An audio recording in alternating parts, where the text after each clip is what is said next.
My name is Frank, and I have lived in Vermont my entire life, 55 years now, rooted as deeply as the old maple tree in my front yard. For the past 20 of those years, I have been a mail carrier, a job that means I know every curve of these winding country roads, every creak of a porch step, and the rhythm of every household on my route. My days begin long before the sun even considers waking up, with the smell of brewing coffee and the quiet hum of the sorting machines at the post office. I love the quiet of the early mornings, the way the fog hangs over the hills in summer, or how the fresh snow crunches under my boots in winter, turning the world into a sparkling, silent wonderland. I have always found a certain peace in the solitude of my route, the simple act of connecting people to each other through letters and packages.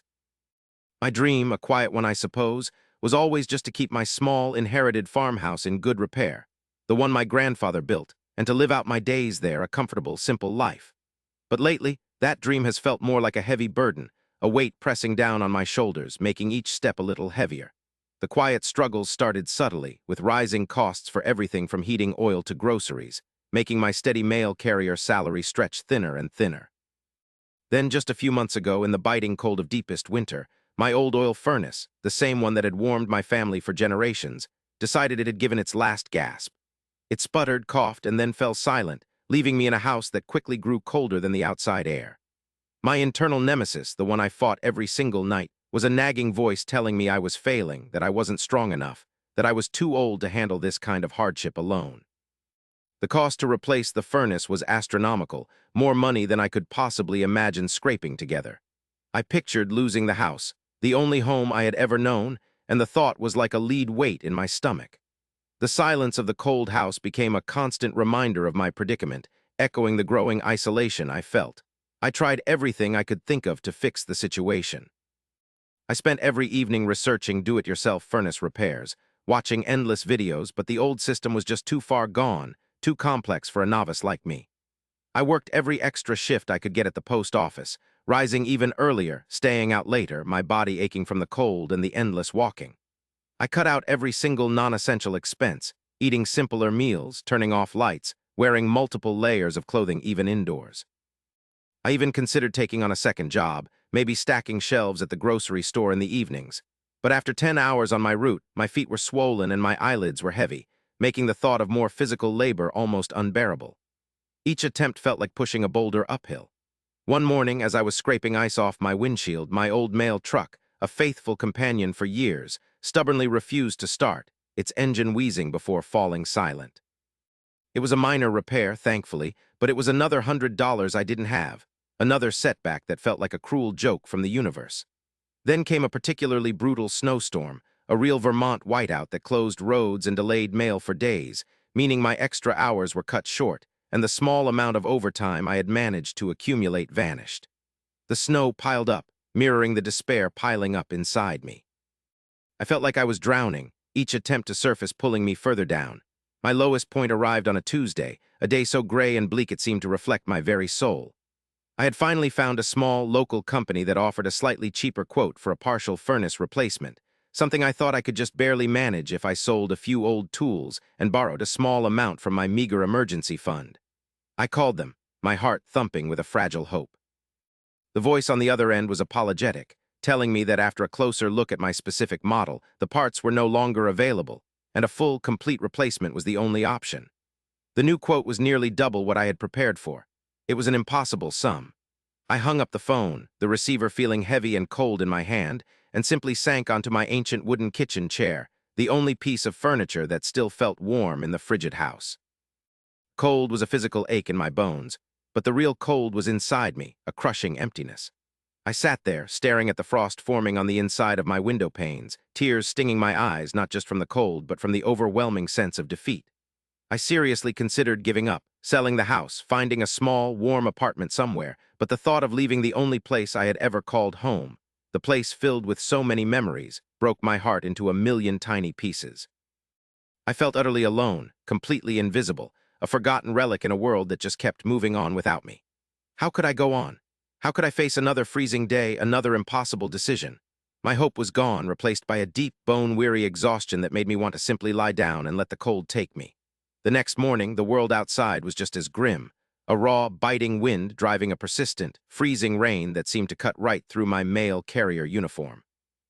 My hands were already numb, and my mood was even colder. I walked my route like a robot, my head down, my thoughts heavy with images of a for sale sign on my lawn. I approached the old Victorian house belonging to the Millers, a quiet couple who usually just waved from their window. I had passed their house countless times, delivering their mail without much thought beyond the usual pleasantries. As I climbed the porch steps, my eyes, usually focused on the mailbox, caught something unexpected. There, neatly placed on a small wicker table by their front door, was a brand-new, sturdy umbrella, a deep forest green folded perfectly, and next to it, a steaming silver thermos. Attached to the thermos was a small, handwritten note. My numb fingers fumbled with it, my eyes straining to read the elegant script through the rain and my own blurring vision. It simply said, "For our mail carrier, stay dry and warm. We appreciate you." A single, unexpected tear traced a path down my cold cheek, tasting salty in the bitter wind. It wasn't the umbrella or the thermos filled with what I suspected was hot coffee that brought the tears. It was the simple, profound act of being seen. Someone had noticed. Someone cared enough to offer a small comfort, a little beacon of warmth in my desolate world. It was a tiny spark, but it landed on the embers of my despair, and for the first time in months I felt a flicker of warmth spread through my chest. That small act of kindness from a complete stranger was my turning point. It reminded me that even in the darkest, coldest moments, human connection, even a silent one, exists. It gave me the strength to take a leap of faith. I decided right then and there that I would not give up. I would reach out. I would tell someone about my furnace. I finished my route that day with a renewed sense of purpose, carrying the umbrella and sipping the delicious hot coffee from the thermos, feeling a warmth that went deeper than my chilled hands. The next day, after a long internal struggle, I called my old friend, Tom, who used to work in construction. I had been too proud, too ashamed to tell him about my troubles. He listened patiently, then without hesitation, he offered to come over, look at the furnace, and put me in touch with a smaller, independent heating company run by a father and son who did excellent, affordable work for folks in the community.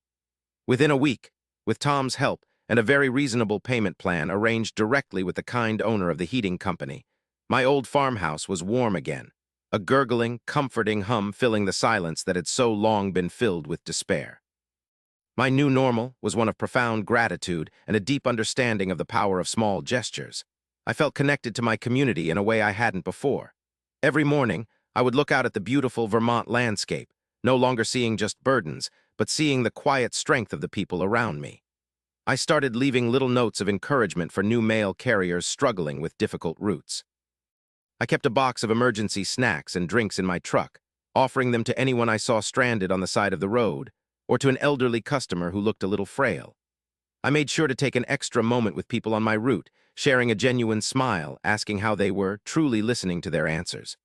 I even started a small take a book, leave a book box on my own porch, a little hub of sharing for my quiet road. One blustery autumn day, nearly a year after that freezing rain, I was delivering mail to the Miller's house. Mrs. Miller was out raking leaves. As I handed her a letter, I couldn't help but mention how much I had appreciated their kindness that terrible day. She smiled, her eyes crinkling at the corners. "Frank," she said softly, "we noticed your light seemed a little dimmed last winter. We just wanted to offer a little warmth." My husband was a delivery driver for years. He knew what those days could be like. Her words, confirming that I had been truly seen, warmed me to my core once again. It was then I realized that sometimes the greatest kindness isn't a grand gesture, but a quiet recognition. A gentle reminder that even when you feel most alone, you are part of a larger, interconnected tapestry of humanity, and that simple acts of warmth can indeed turn the tide. Things truly do get better, especially when we remember to look out for one another.